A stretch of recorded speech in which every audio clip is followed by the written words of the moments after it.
Okay, this video is for all you DIYers out there, do-it-yourselfers, and honestly for some professionals too. We're looking at this fence section today, and what I'm pointing out to you are kind of some mistakes that a lot of folks will make. They'll find a deal on 8-foot 2x4s and they'll build a fence. Well, you have some trouble when you do that. You notice all of these are butt jointed together, 8-foot sections. You really should stagger. So you would have a butt joint at the top, and as I was showing there, a full run in the middle, and then a butt joint at the bottom. I'll get into a little more of that later. What I'm going to show you here though is what I call smiley face. And you get that from using those 8-foot 2x4s from post to post. I've also seen it happen with 16-foot where they'll span 3 posts, but they won't stagger the joints, and you really should stagger the joints. There's another smiley face. That's actually a 10-foot section right there. That total width is 18 feet. The first section is 8 feet. The last is 10 feet.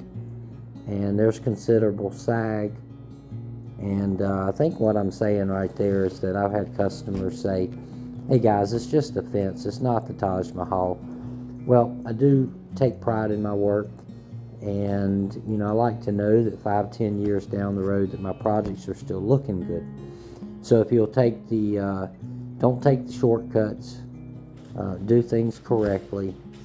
What I'm showing you here is they did this on the entire fence. So there's a butt joint there, that's a butt joint where I'm feeling there. So it's just 8-foot sections.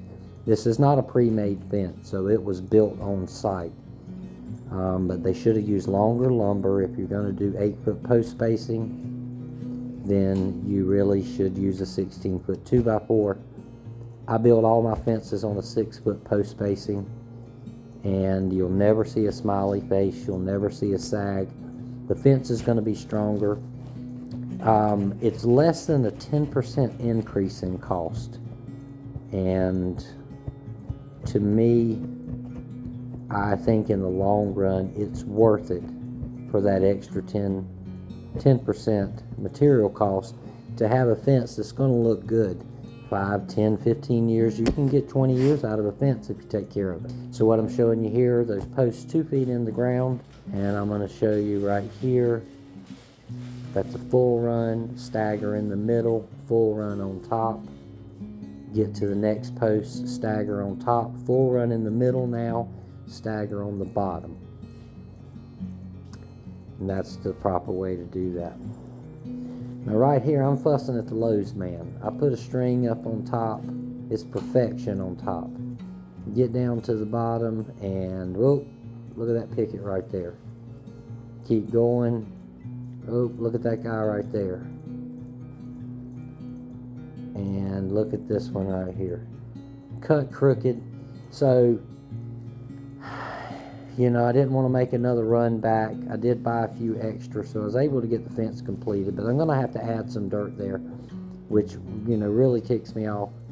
I got everything from like 72.5 inches to 71, and on something like fence pickets, you really shouldn't have to measure every single picket to make sure you get a good, you know, a good final result. So I'm going to fuss with those guys a little bit. But anyway, here's the completed. We're going to just put a little dirt there at the bottom. That'll cover up those little imperfections. I'm not too worried about that. Inside, 3 6-foot sections instead of 2 sections of an 8-foot and a 10-foot. We got 3 6-foot sections now for 18 feet total. So that's just some quick tips there to help you build a fence that's going to look good in the long run and is going to be really strong. See ya.